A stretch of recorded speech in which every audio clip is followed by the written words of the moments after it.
don't have this book yet. The Supernatural Power of a Transformed Mind. Anybody in the room? You better have that. That's a good one. So good. Uh-huh. Thank you.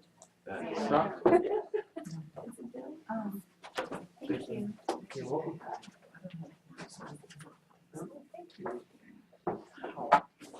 How many of you don't have Purity and Immoral Revolution?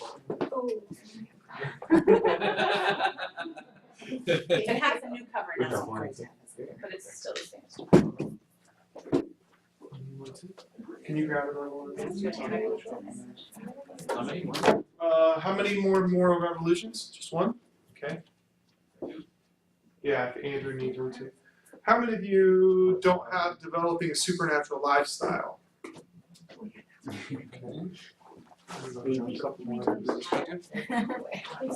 Good. Way too excited right now. This is some good stuff. This one. Hi, Carla. That was Julia's introduction to me. Hi. Emily. Awesome. Special guest tonight. Thank you, sir. I gave mine, this is supposed to be. You gave yours away. You know that testimony, right? Is that when you were running? The one guy? Yeah. So yeah. The one you Sweet. Equipping, guys. Feast, feast, feast. This book right here, we didn't make it mandatory for the class, but it's really good for government. What is it? It's called A Free People's Suicide. Sustainable Freedom and the American Future. What does freedom really look like? And it's very well done. Os Guinness is an easy, for me, he's a very easy author to read. I'll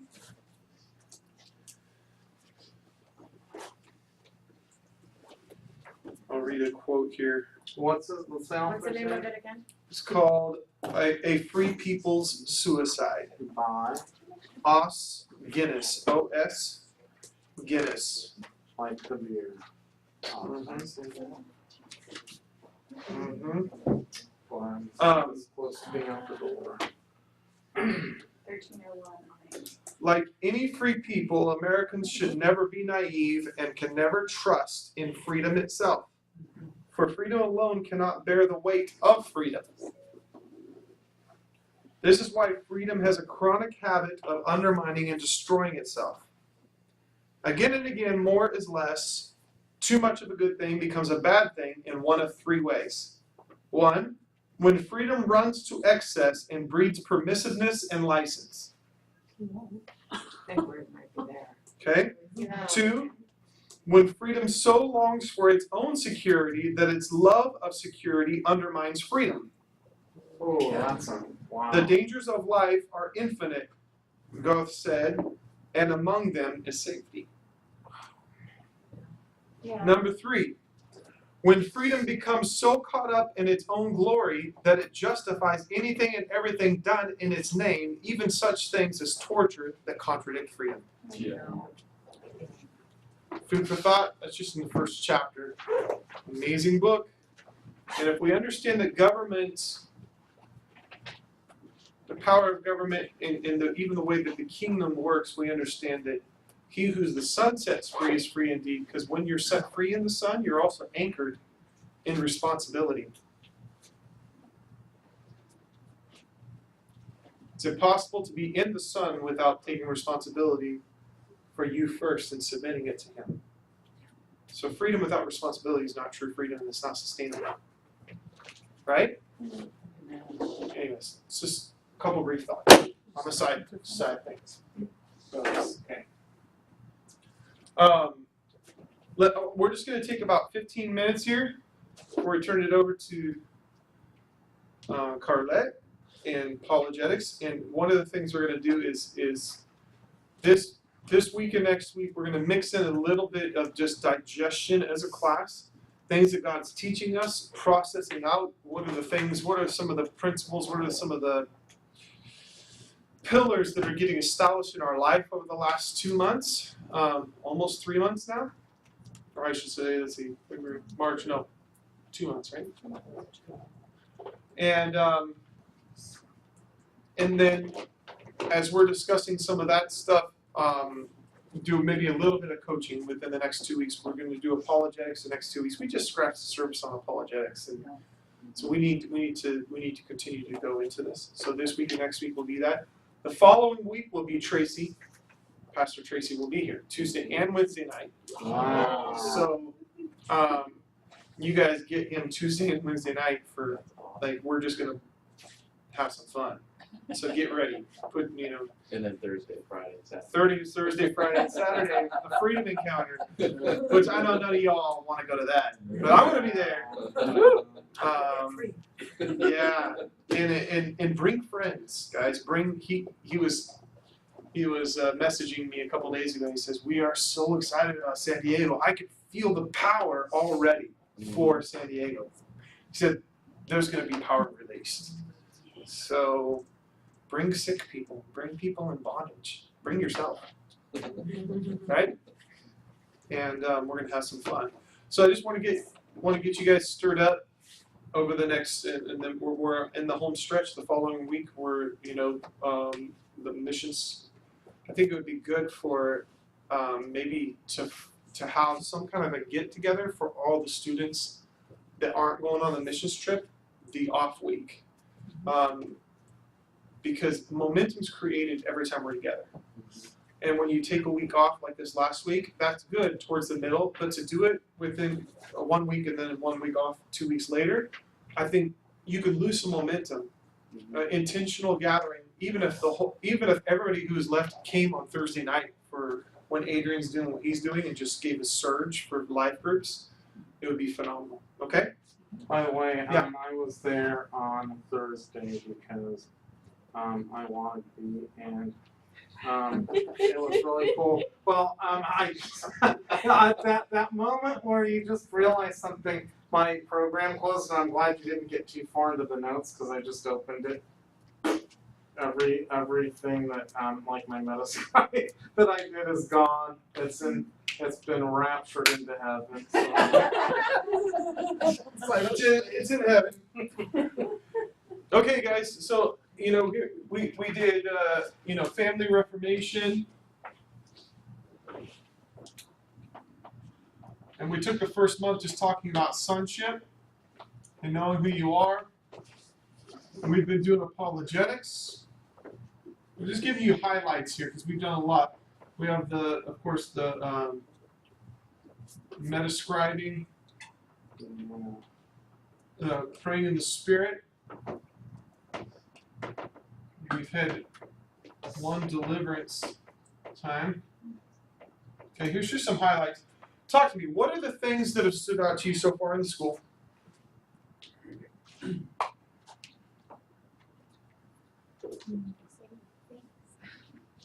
What's that? So many things. Yeah. Hard to pick one.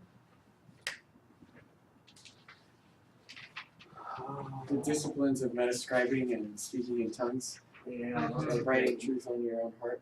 Mm-hmm. That's spoken a lot to me.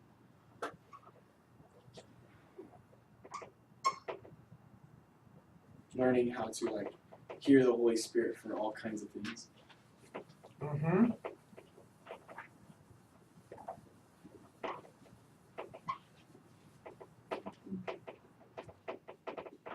There's a lot of good questions and answers, but I found for myself and others, how are you known in heaven?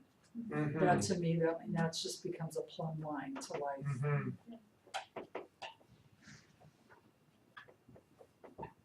It's a good question. Mm-hmm. That's good.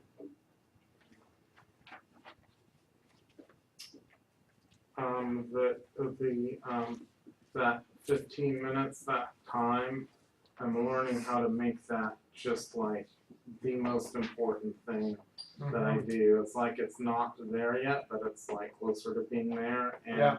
part of it was just realizing it wasn't just an exercise, but it was something like really important and something that is will be as life changing as I allow it to be. That's good.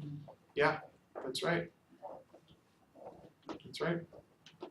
Something in my notes, when you obey what Jesus commands you to do, you discover who you really are. Mm-hmm. Obedience to discovery. That's really good. We talked about abundance and limitations. Yeah.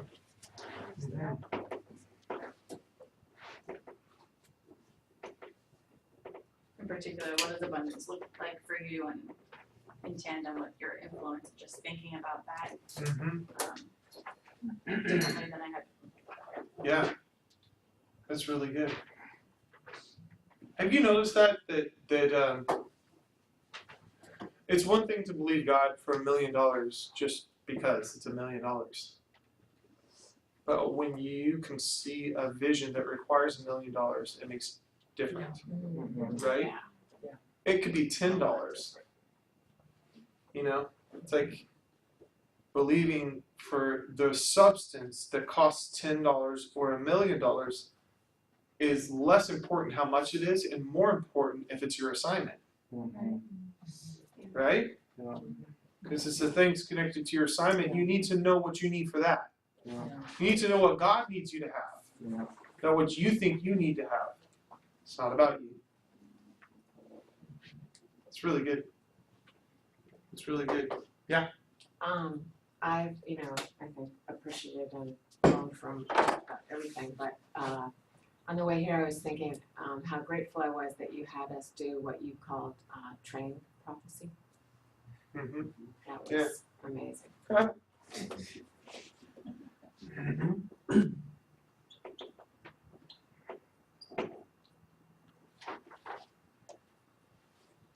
Learning about God being glorified and us being fully alive. Mm. Yeah. Oh, that was awesome.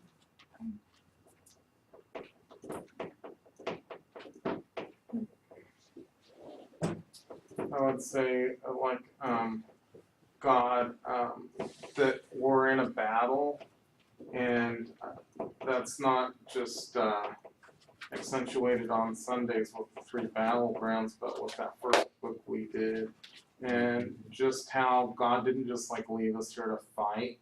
He's there with us, and if we're abiding in Him, we're fighting in Him, Mm-hmm. and if we're not abided in Him, then sometimes I think we're not only fighting the battle that's the world is raging, but we're fighting against Christ, so we're actually trying to fight 2 battles. That's good. That's good. Submission to Christ.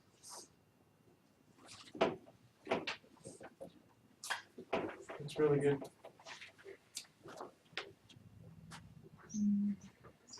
I really like Louise's message about Mm-hmm. not being afraid to be powerful. Yeah. Yeah. Oh, that's good. Not afraid to be powerful.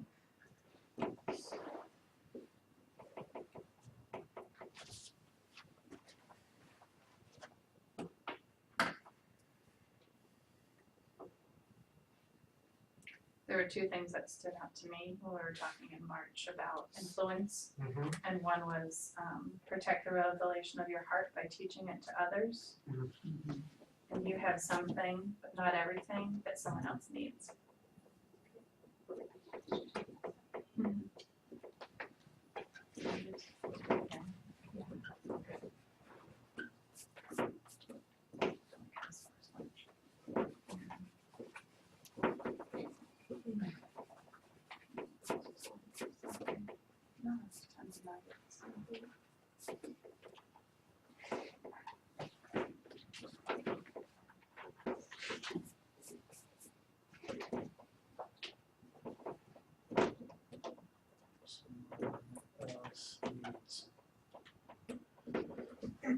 The more I've been, Carlette and I she'll be reading something on thinking. What I've noticed is the more secure I'm getting in even thought processes, it allows my prophetic to find a resting place. Yeah. So if you think of it like this, whatever we do intuitively, if we're going to maintain it, we must do it intentionally, Yeah. right? Yeah. So prophetic is known to be intuitive in nature. Yeah. And when it's not intuitive, you can be trained into it, but it's very intuitive in nature. It's flowy, right? Mhm. But if you're going to build something prophetically, you have to get intentional of that which started intuitively. Yeah. So I intuitively worship God on my own. But if I'm going to build a place for other people to worship, I can't just worship the way that I feel like it anytime. Right?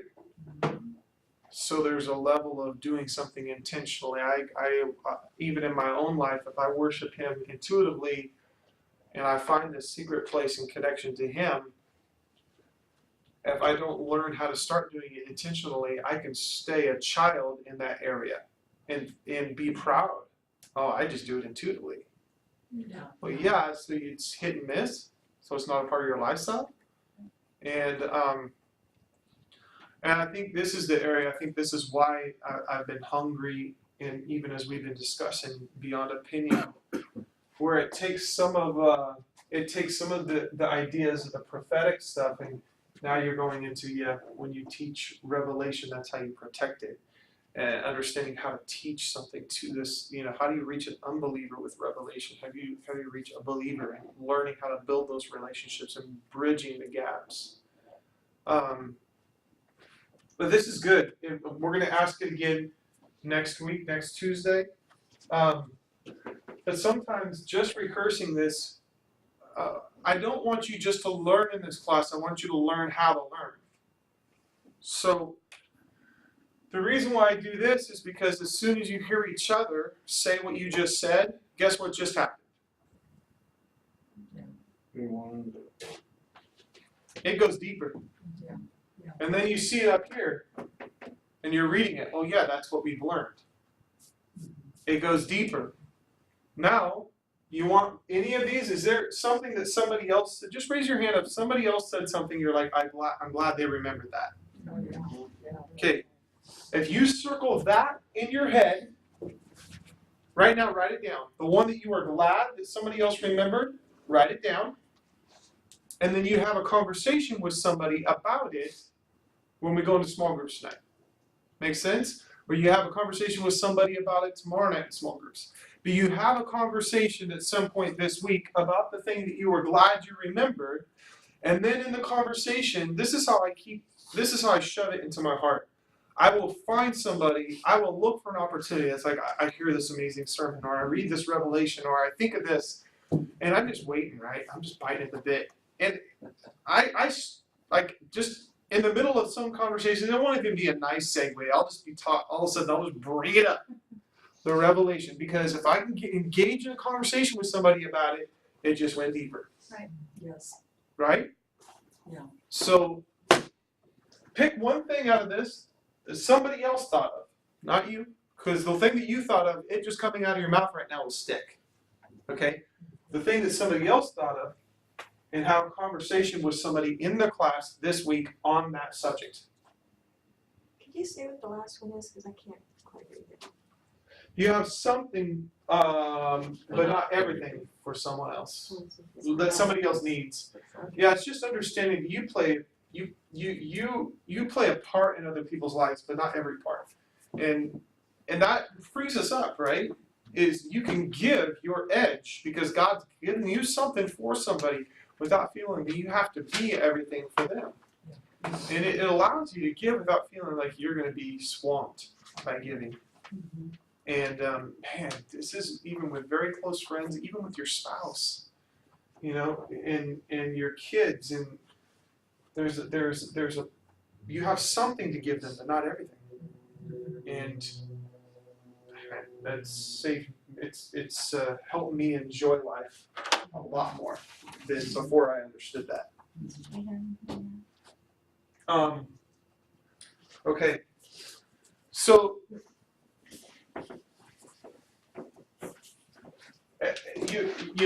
we told you guys at the beginning, but I'm just going to reiterate it. this is not just about getting knowledge in your head, it's about helping create a lifestyle of staying connected to God, developing healthy relationships, and finding your expression of His kingdom in a way that transforms your influence, your sphere of influence. Whether it's in the home, whether it's in the marketplace, doesn't matter, but it's yours. And so I thought it was interesting just beginning to realize the reality that God knows where our sphere of influence is, even if we don't. And I think there is a form of discovery. Meaning there's a time of discovery. Let's see if I can find this.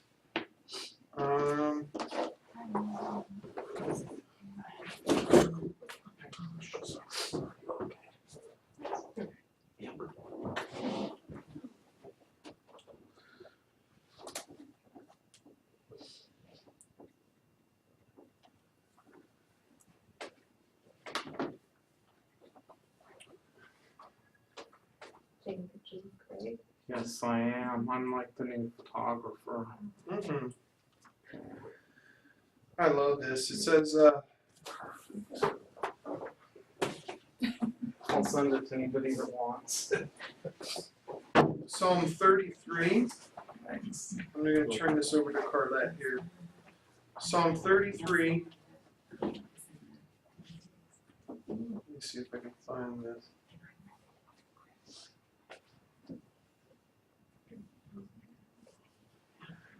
Verse 13, the Lord looks from heaven, and He sees all the sons of men.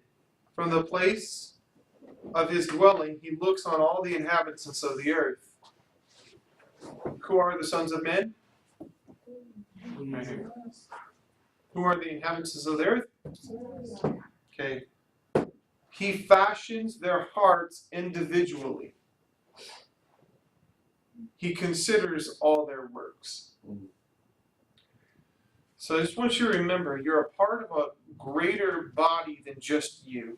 And He fashions your heart individually.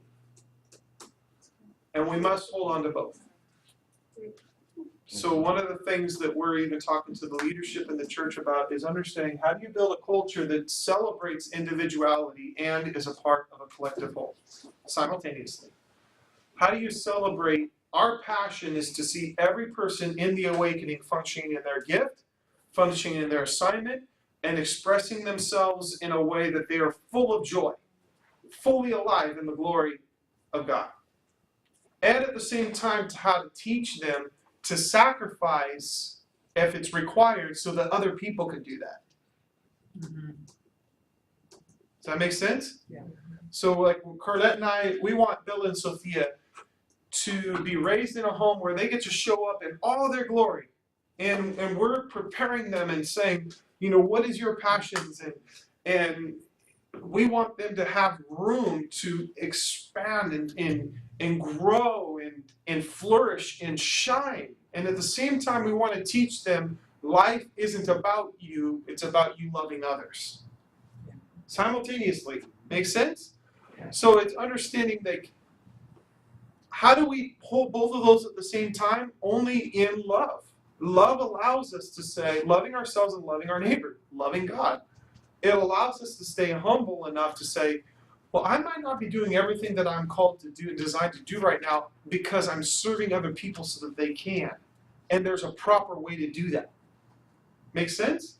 And there's seasons and times where people get released into something and then get shoved and moved over. And it's something that I'm writing right now about what did those 18 years from the time Jesus was 12 to 30, what did that look like for him? And he wasn't in his greatest expression yet. He was walking something out, but it wasn't that moment of all the glory being revealed. No, it was everyday, ordinary. Make sense? Yeah? And yet he knew how to be content and how to be full of joy in that, just like he was doing the other. And so it's important that we learn both.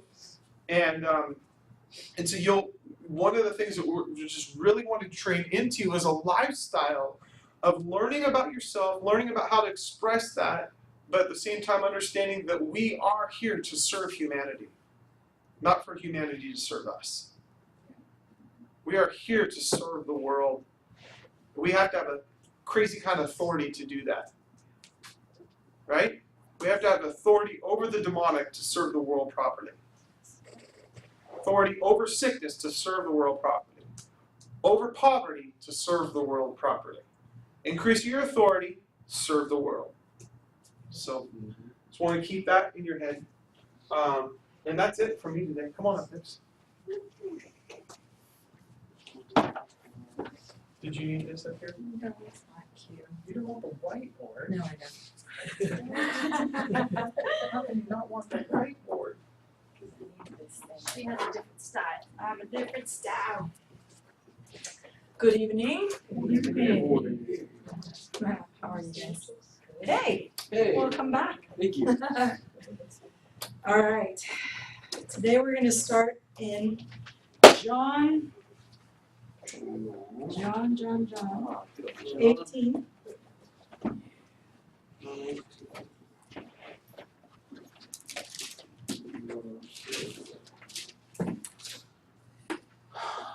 We're going to start verse 33. So this is when Jesus has been arrested and he's standing before Pilate.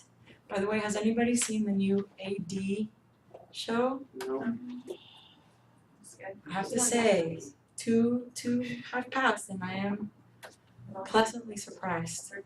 Pleasantly surprised. I am really enjoying it. Anyway, okay. The AD show is Is it on? I don't know. It's on Hulu. I right yeah, now. it's on Hulu. It's on Hulu. It just It's aired on on. Hulu? Yeah, it just aired on I have Sunday. a, Downey. At your does that, house. right? The Downey. cool. I think it was on Hulu. AD? AD is the Bible one. Oh, it's not on Hulu, sorry. Roll It's it just down. on Oh, She's the one. yes, And yes, That's yes, her. That yes. her NBC. husband. Good NBC's website. Oh, I thought you were talking about Downton Abbey. If you have cable. No. Ooh, Not the same And thing. because you guys Well, one of the characters from Downton Abbey is in the show. Because you guys have, So there's because you a guys have cable, we might not. Probably not, I don't have Do you food, have time? so, but yeah, I don't think. All right, look it up. It's really good so far. I hope that it stays that way. Okay. What version of the Bible are you reading from? Really? Or- The green one. NIV. Green. The flowery green one. John 18, what was the verse? 33. 33. Already. Pilate then went back inside the palace, summoned Jesus, and asked him, "Are you the king of the Jews?" Listen to how Jesus responds. "Is that your own idea?" Jesus asked, "or did others talk to you about me?" "Am I a Jew?" Pilate replied. "It was your people and your chief priests who handed you over to me. What is it you have done?" Jesus said, "My kingdom is not of this world. If it were, my servants would fight to prevent my arrest by the Jews. But now my kingdom is from another place." "You are a king then," said Pilate. Jesus answered, "You are right in saying I am a king. In fact, for this reason I was born, and for this reason I came into the world, to testify to the truth. Everyone on the side of truth listens to me." "What is truth?" Pilate asked. With this he went out again to the Jews and said, "I find no basis for a charge against him." So, Jesus is saying, everyone on the side of truth listens to me. And Pilate says, "What is truth?" But he doesn't wait for a response because he's not really interested. He walks away, right? Jesus is making a truth claim. He's making a statement about reality, right? He's saying, my kingdom is not of this world. But Pilate is not even engaged in the conversation. He's just trying to get to where he needs to go, right? Let me read you a couple of things. Identifying unspoken assumptions and presuppositions involves the law of identity, one of the first tasks of apologetics. I labor with this truth regularly, at least at a cognitive level. This law states that everything that exists has a specific nature. For example, B equals B, or sheep is a sheep and not a cow. If someone remarks rather casually, "Sure, I believe in Jesus," we rely upon the law of identity when we ask who this Jesus is. Do you mean the Jesus portrayed in the New Testament or in the Da Vinci Code? Or we might follow up by asking the person to tell us what he or she means by belief. In such conversations, we discover that belief in Jesus may be radically different than what the Bible presents. Thus, it is critical to examine unspoken assumptions. So, this is last time that we talked, I challenged you to not be afraid to challenge unspoken assumptions. To not be afraid to engage in a conversation. And I use the word debate on purpose because I know that it triggers people when they hear, we don't want to be that argumentative person, but we need to not shy away from a confrontation. And by confrontation, I don't mean a fight. I just mean a conversation where you are challenging the assumptions that are being made in that conversation. Because I'm going to tell you something, people are going to challenge yours. And if you don't know in your own life, you're going to be, wait, what do you mean by truth? What do you mean by truth? What do you mean by truth? So you begin to ask yourself, like, what is truth? When Jesus says, I am the truth, the way, and the life, what is he talking about? What is he saying? What is Jesus saying? So we fall into assumptions because, again, we all have worldviews that we live in based upon our society, our culture, the way that we were brought up, and the things that we were taught as children, and our experiences create our understanding of how we see the world. And we answer these questions, and if we are, good Christian children, we can tend to have answers to these questions, but if we've never wrestled with them, somebody's going to come and challenge your assumptions. Well, what do you mean by that? Do you really know what you mean by that? Right? So, last time Butch was saying, so apologetics really is for us.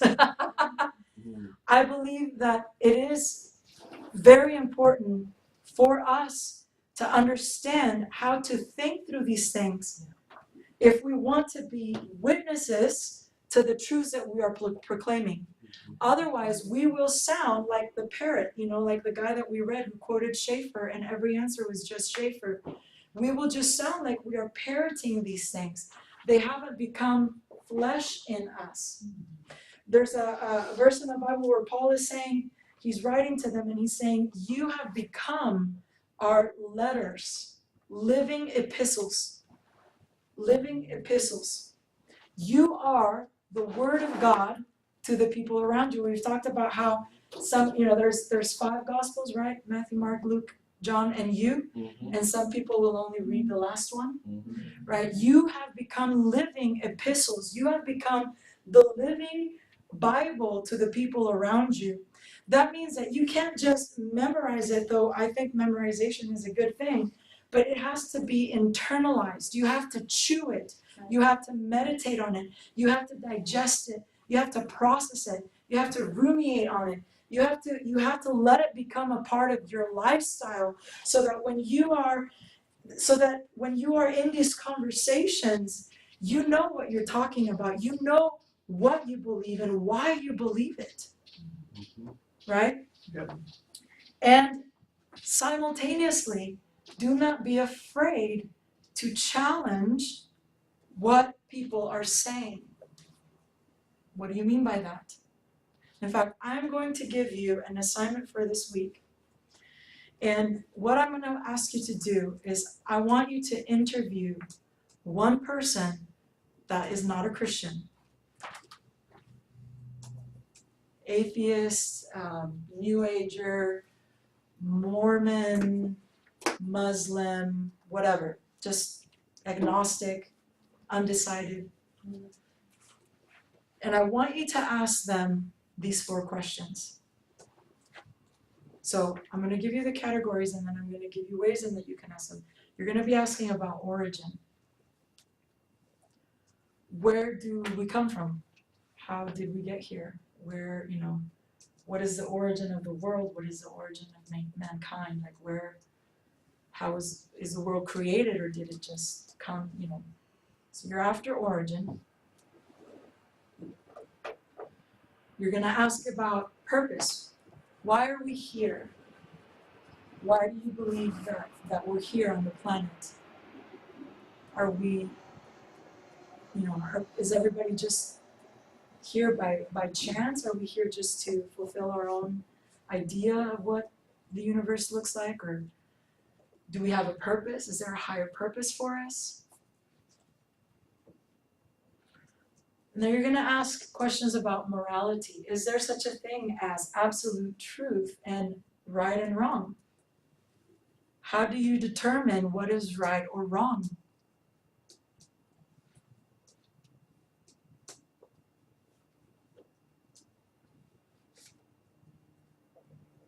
And number 4 is destiny. And by that I mean, what will happen when you die? What happens after death?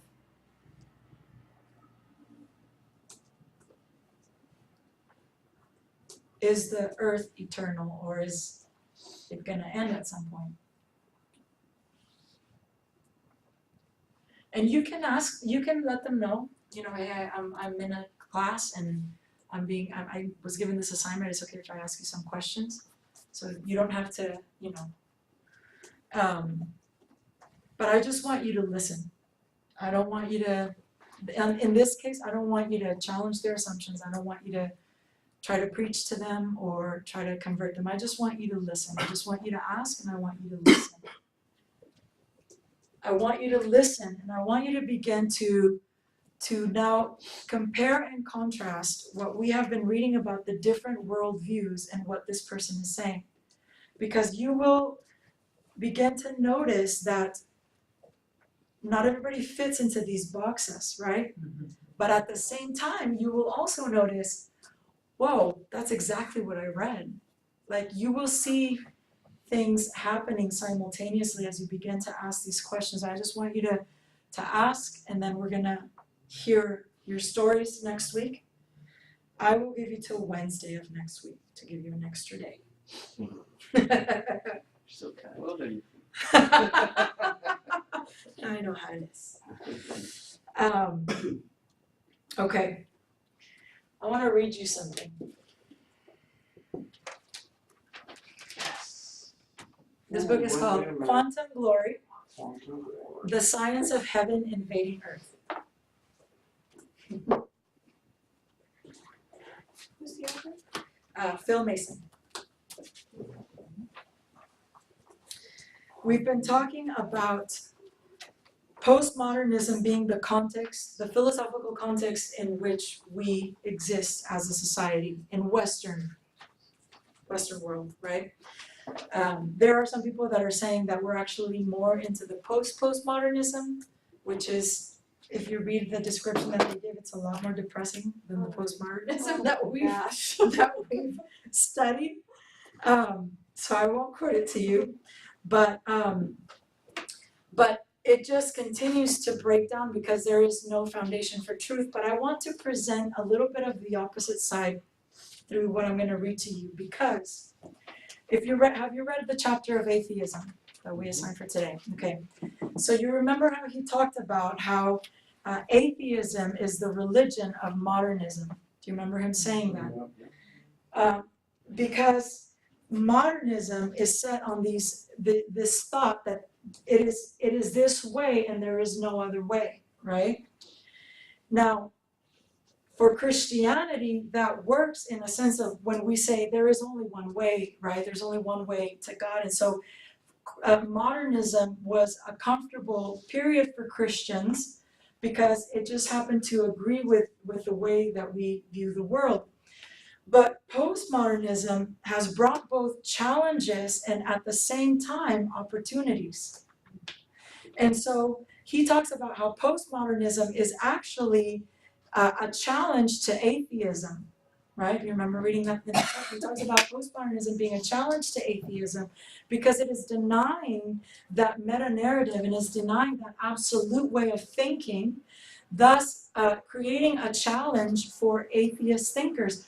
And he talks about how atheism in our day really has become something where they are just quoting old thoughts and old ideas in new ways. It's almost like they're presenting the same thoughts because there's such a challenge in this postmodern society where spirituality has invaded our society. People are hungry for the supernatural. You see it in the movies.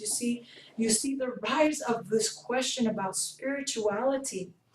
So it actually, when it comes to atheism, it is, postmodernism helps us with the challenges of atheism, but it presents both challenges to Christianity and opportunities. How does it present challenges? We've talked about the fact that it doesn't accept absolute truth. It doesn't accept the meta narratives. So the Bible is questioned because it's a story that is talking about a cohesive narrative that is from the beginning to the end, that is applicable to your life. And that is against postmodern thinking, because postmodern thinking is very individualistic. It is all very subjective. It is all according to my interpretation. So the Bible is challenged like, well, but that's just how you interpret the Bible. Well, that's just how you. And so there is no basis for historical truth. There's no basis for absolute truth. And there's that challenge, which is why, I have a value for apologetics and theology, because I know that it has gotten a bad rap in charismatic Christianity and in spiritual, supernatural Christianity at times, maybe because some bad experiences had happened where theology was used to beat people over the head. So it's gotten a bad rap. But theology is simply knowing what God says. Who is God? We all have theology. It's just, again, whether we have good or bad theology. We all have a worldview, right? We all have a way that we understand God. So are we understanding him according to who he says that he is, or are we interpreting according to our experiences? So studying the Bible, the work that theologians have done helps us to wrestle with these questions, right? So that it's not all just subjective. It's not just all about your experience. If we leave Christianity in the realm of experience and subjective and don't understand absolute truth and the fact that we are talking about statements of truth that correspond to reality, then we are limiting, number one, what we live. We cannot experience the fullness of God because he said that he is the truth, the way, and the life, right? Yep. He's making claims about reality that are applicable to us. That's why if you begin to understand these things and you look at the Old Testament through the lens of that revelation, then you begin to understand that the ways of God and the laws of God are not meant to hit you over the head, but they are good for you because the one who created the world also created ways for you to walk in that are for your benefit. That if you choose to follow him, there is life. I set before you life and death. Choose life that you may live. So the desire of God is not to control your life because he's this power-hungry God that just wants to dominate, and because he's angry, or because, right? It's because he's a loving father who knows what's good for us, and he set ways for us to walk in. So it begins to wrestle with these things that at times you see floating around in charismatic, supernatural, revival Christianity that is a lot more subjective. You begin to wrestle with the truths of the gospel of what is God saying? How is that applicable to my life? Yeah. Right? Because truth claims that God is making, that Jesus makes in the Bible, they're not just meant, again, for us to say that feels really good and that's really nice. They're meant to challenge our lifestyle. How are we living? That's why we see Pilate walks away. So when Jesus says something to us, how do we handle that? Do we walk away? No. What is truth? I don't know what you're talking about, God. I don't know what you mean. I'm just going to go back to what I was doing. When God says something to us, when he speaks to us, when the Bible is jumping out at us, God is challenging us to wrestle with the truths that he's presenting to us as statements of reality and fact that are applicable to our lives, right? So, postmodernism, those are some of the challenges that you'll encounter in postmodernism is that in postmodernism everything becomes subjective. Yeah. Right? But the reason why one of the reasons why postmodernism came in as a philosophy so strong was because of quantum physics. So for a long period of time, Newtonian classic physics is the physics. Now I'm not a scientist, so I make a disclaimer here and now. But Newtonian physics dominated. It was the only physics that was understood. The material world was concrete. That was where modernist thinking rested. That's where atheists grabbed a hold of science to disprove God. And when science, they really thought science was on their side, because science was going to help them disprove God, and they proclaimed all these things. God is dead. There was a Time magazine that came out saying God is dead. There was a lot of people claiming these things. God is dead. Religion is no longer applicable to the masses. We don't need it anymore because we have fact, we have science, we have reason, we have all these things that cannot be challenged, right? Yep. And all of a sudden, quantum physics comes into the scene. All these quantum physics discoveries are starting to be made, and it is throwing scientists into a loop because they don't know what to do with the reality of quantum physics. So to put it into just a couple of things and describe to you, one of the tenets of quantum physics is that material reality is actually not material. That there's absolutely no material reality. That so when they do these experiments at these subatomic levels, so this is, it feels foreign because it doesn't seem to apply to everyday life. I mean, a chair is still a chair, we sit on it, we know it's going to hold us. We don't question whether it's here, right? But but physics is a study of the natural world, like what the world is made of, right? So when they go into the subatomic study of physics, they have encountered that a particle can either act as a particle or it can act as a wave. That is called the particle-wave duality. So it can either act as a particle, as a material substance, or it can act as a wave. And the only thing that changes that is whether it's being observed or not. If there is a scientist that is observing the experiment, it acts as a particle.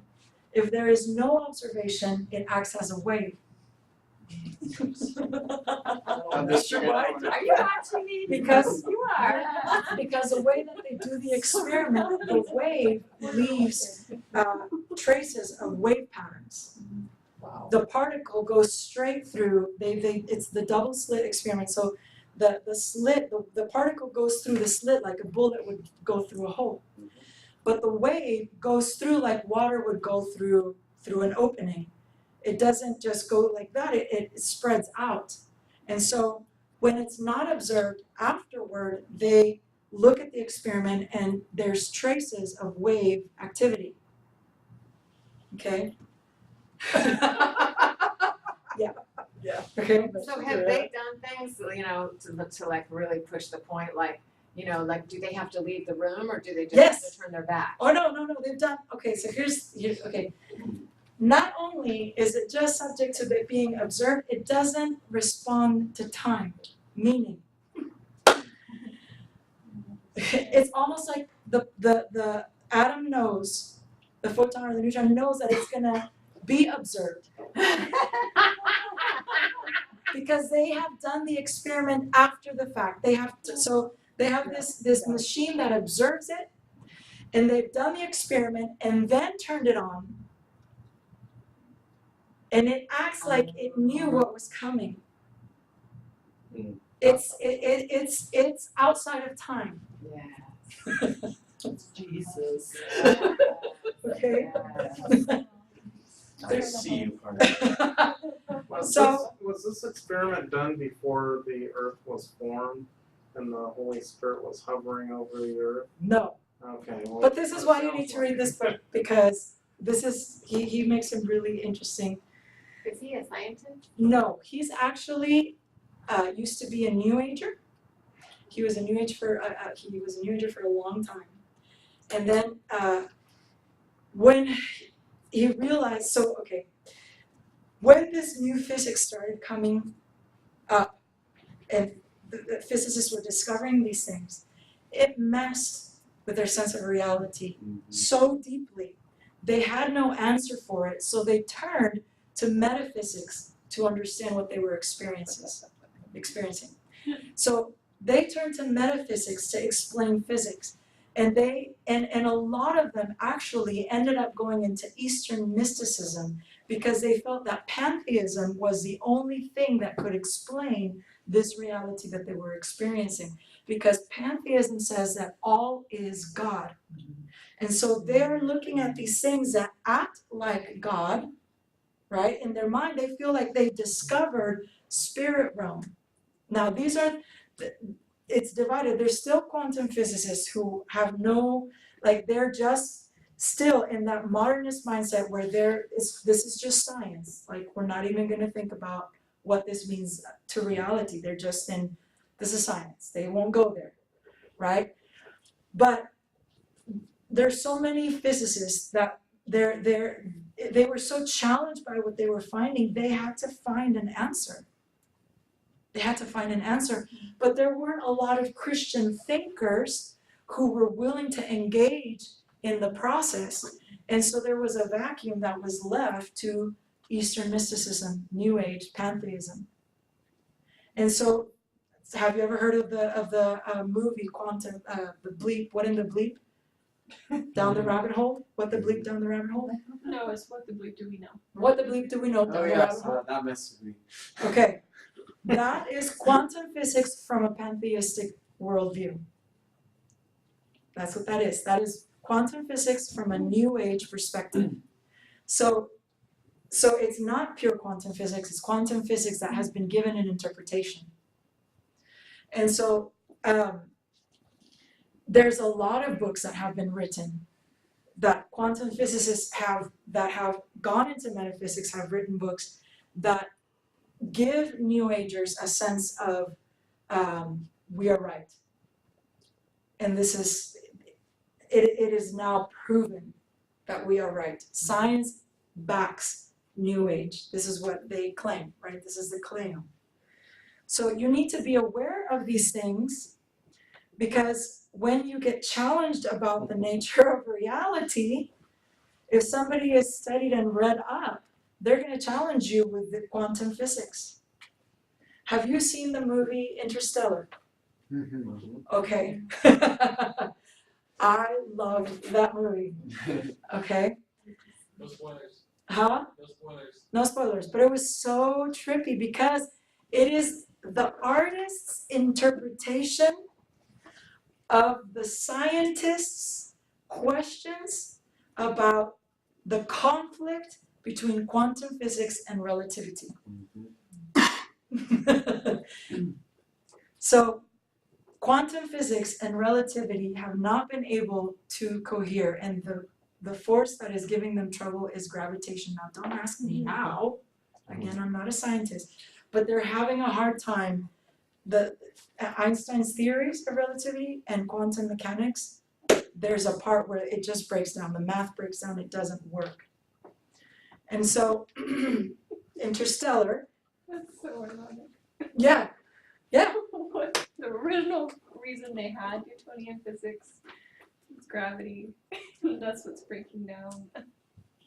Yeah. Yeah.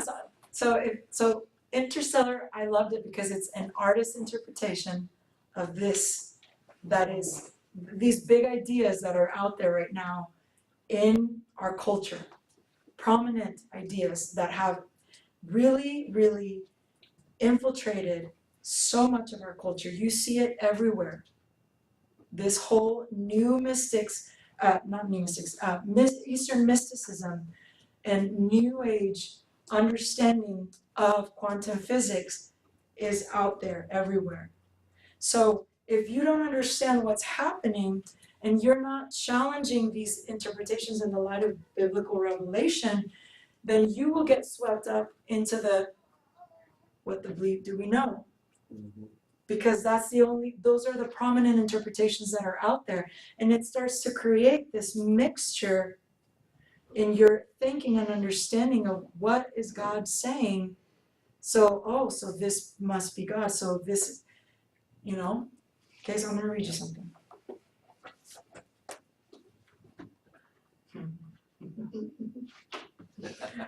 I'm excited, she's excited. This is such a good book. I love it. Okay. Nick Herbert, in his fascinating book, Quantum Reality, documents all of the different schools of quantum interpretation. We need to appreciate the fact that the unique qualities of the quantum world actually lend themselves to a range of metaphysical speculations concerning the precise nature of quantum reality. The emergence of the new physics. Okay, I just have to pause here because I know personally people who have left Christianity because of the signs of quantum physics proving pantheism in their mind, okay? And I also know prominent preachers who have done the same. The emergence of the new physics has violently overthrown the purely materialistic worldview of the universe that was espoused by classical Newtonian physics, and it has opened people's mind to the realm of metaphysics as quantum theorists wrestle with the implications of the quantum revolution. We are living in a postmodern era where prominent researchers and professors in many different academic disciplines are drifting away en masse from the modernist Enlightenment paradigm. Einstein had an inbuilt aversion to the direction that the new physics were taking. He opposed any notion that the universe was fundamentally non-local. Okay. Non-locality is still a hard one for me to explain because I'm still wrapping my brain around it. But you just need to know that physicists are constantly now interacting with non-local realities, meaning not of space and time, not of this world, Other dimensions. other dimensions. Not local. Okay? Does that mean Scientists spirit are- or something else? He says, so you have to read the book, but Please give me a spoiler. do you want me to tell you what he says? Yes. Okay, he's arguing, in his book, one of the things that he's postulating is that the quantum world is the buffer zone between the spirit world and the natural world. It is not the spirit world. Okay. And he explains why in light of biblical revelation. Okay. But New Agers often interact with the spirit world. Yes. Okay. Yes, but they believe that quantum is spirit, but they believe everything is God. So does that make sense? There's no separation. But that's where things get tricky because when we talk, again, so this is where this whole concept of challenging suppositions, presuppositions and understanding, like we talk of being one, right? Jesus says that they may be one as you and I are one, okay? If you're talking to a New Ager, they get one. They're like, one? Yeah, oneness. We're together like, yeah, it's all one, and I get oneness. We're not talking about the same oneness. Right. We're talking oneness that comes from covenant and relationship of a transcendent God who created the world, stepped into creation, and made a way for us. And he shows us, that's why think about the chapter that we read on the Trinity, that we may be one, that they may be one as you and I, as we are one, as you and I are one. Right? So it goes back to that whole concept of how is God one? Right? Because we don't believe like the Muslims believe that there is one God. We believe one God, but three persons. 3 in 1. Okay? And so New Agers will track with your wording to a certain point. Yeah.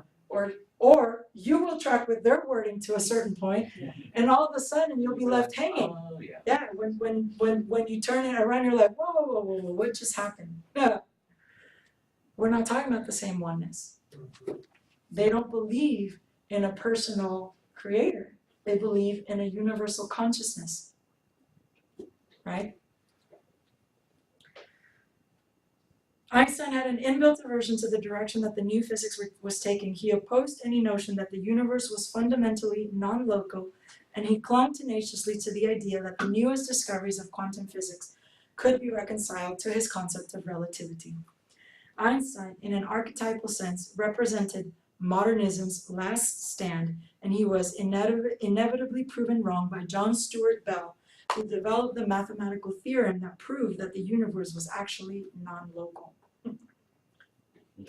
Einstein, who died in 1955, did not live to see the final nail in the coffin of his tenacious adherence to a classical modernist interpretation of physics. Bell's theorem was a scientific and mathematical proof that triggered the explosion of New Age metaphysical speculations, and as they say, the rest is history. New Age spirituality is the spirituality of choice in the postmodern era, as we have already seen. New Agers have taken to the new physics like ducks to water. The discoveries of quantum physics do in fact lend themselves to metaphysical speculation, as witnessed by the present drift of quantum physicists into the arena of New Age metaphysical speculation.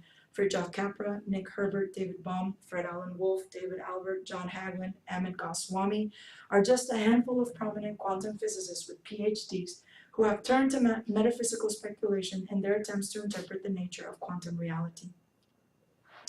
All of these prominent figures are committed pantheists who have placed a New Age interpretation upon the bizarre discoveries of the quantum world. Why has quantum physics fallen so vulnerably into the hands of New Age metaphysicians and not, for argument's sake, Buddhists or Muslims? The ubiquity of non-local connections throughout the universe has inclined these scientists toward the belief in the ultimate interconnectedness of all things, which has in turn led to the adoption of pantheistic beliefs. Pantheism appears to be the #1 contender in Western culture for the right to interpret quantum physics. Okay, so another tenet of quantum physics is the theory of quantum entanglement. So quantum entanglement is a proton a proton has been split in two, is now two smaller protons, right? But Einstein said that nothing travels faster than light, right? Not even, so communication can't travel faster than light. But the quantum entanglement has proven that a proton in one end of the world, and that proton that was split and is now two protons, are forever entangled.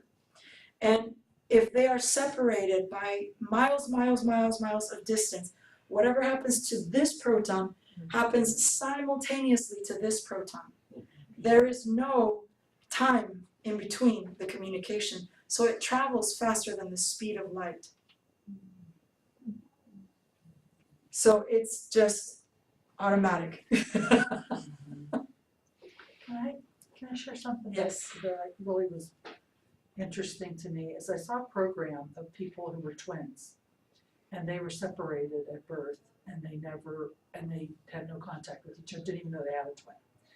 So there were different stories, like there were two boys that they were living close by each other, and different friends thought this one, and they were younger, they were maybe like 18, and then there were people that were like in their 30s, and people in their 40s and 50s and 60s and on up. And the interesting thing was they were brought up totally differently, totally different homes, didn't even know they had a twin. But when they showed them, they did eventually meet each other. When they showed them, they were like the same weight, they looked the same.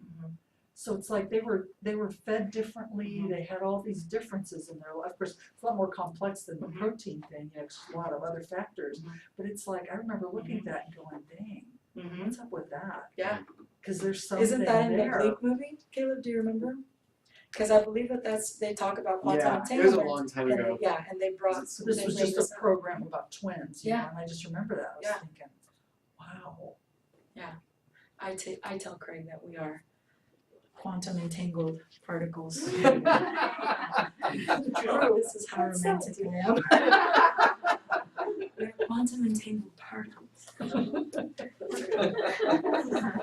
That'd make a good reading card. You're on my particle. You are my. You are my partner. You Only entangled. Till death do us part. Or not. To take this particle. To be your lawfully entangled particle. All right. It's it's 8:00, so we're gonna take a break. This is just a teaser. Yeah. Yeah. That's what physicists feel when physicists are confused. That's When we're not done, we're gonna talk. I used to have a patient of mine who was a physicist and he lived in Germany and he was promoted for treatment or whatever, but when we would talk, he would tell me about things they were finding in his assimilation and everything.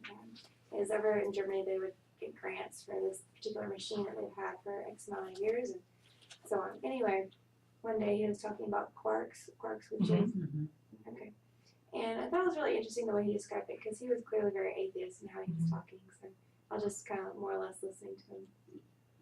But he was saying that what they were doing over there, it was kind of like the guys that worked on this was kind of the guys who were writing the books of stuff that we learned probably 30 years later after the fact. And he was saying that you know, quarks, and they had different names, they had different spins, they had partial charges after they split a proton and a neutron.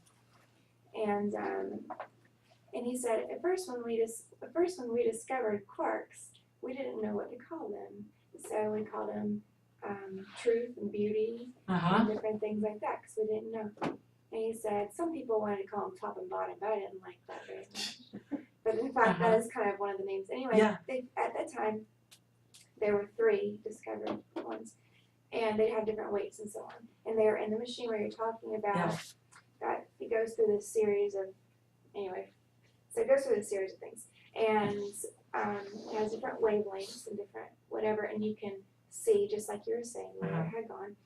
And it was new and interesting, but now they found 6, and there are a couple of them that don't exist in nature, like at all. So they're just there, and they're just like, where the hell did that come from? It's like, there's a different one, so they call it like charm and something else. They just have, you know, workable names until they discover more about it. But it was interesting listening to that, and hearing somebody be so confident on the fact that nothing has made this happen, you know? Well, I mean, when you start studying this, like you ask, like, how can, after studying this, how can you believe? So as an atheist, you're saying that for material reality to, as a physicist, you're saying, quantum physicist, you're saying for material reality to exist, somebody has to observe it. Right. Otherwise, it would just all be a wave. So who's observing it? Someone who's created. Right. So the pantheists believe we are the observers. We are the ultimate observers. If you watched Interstellar, you will get a sense of what the mind-bending thought looks like. How can we be the observers and have created ourselves? Who observed first? Who was the first observer? Like, how did it? Chicken or the egg, Right? Or how did feelings come out? Like, where did they come from? If we were made from a being, okay, fine, and we developed, okay, fine. But where do these things come out of us where we move and some people say right and wrong? Well, nothing's true. Right. And if that's the case, then my truth and his truth are different, and then we'd both be right. Right. And then what's wrong? Right. And everybody's And right. it's just chaos. And that's the tolerance right now is very big, right, in our society. The tolerance looks like you're right, I'm right, we're all right. Right. You know, like it's okay. Well, you're right as long as you agree with me. That's tolerance. Right. That's the thing, right? But the reality is that if you step into an actual like Buddhist setting or Muslim setting, or they're not saying my truth is the same as your truth. Buddhists believe that their truth is the truth, right? Muslims believe their truth is the truth. So the only ones who are saying, it's like the secularist thinkers are wanting to fix the violence in the world, or wanting to fix all these things through making everything relative. And religion is always a problem. So if you remove that, then everybody is peaceful. Right. Where does peace come from? That's a feeling Where you does love develop. come from? And why do we all have the same feelings? Sad, happy, mad, love. You know what I mean? See, You're you're thinking thinking like like an an apologist, Jill. feelings. You guys are thinking like And apologists. all around the world, And you that's could- true. And you matter can where put you a are, name- no matter you what put a you name on believe, it. you all can feel sadness, you can all feel Right. happiness, you can all feel. Right. I went to the Soviet Union in the 80s and when it was under Gorbachev and when I came home, you know, people asked all kinds of different questions. And I said, we went to one thing that was what local people would go to, a circus. And I said, you know what, they love their children. They're just like us, they love their children. Yeah, family's important, that's, they love. Yeah. They So dress that's them up, what- put ribbons in their hair and. As take them to the apologists, our job is to be bridge builders, right? Because we recognize that we all come from the same source. So there, you know, when I speak of there's truth everywhere that can be found, I'm not saying that we're missing truth and we need to go look for it. I'm saying that because we all come from the same source, then there's elements that everybody carries, but they just don't remember where it comes from. They don't know. And so as bridge builders, we're saying, let me challenge your presuppositions about the nature of ultimate reality and show you how what you're thinking is true. But it connects to this origin. And he gives you a purpose. And he tells you what's right and wrong. And he has a hope for after you die. Right? That's good. Alright, we can. Thank you.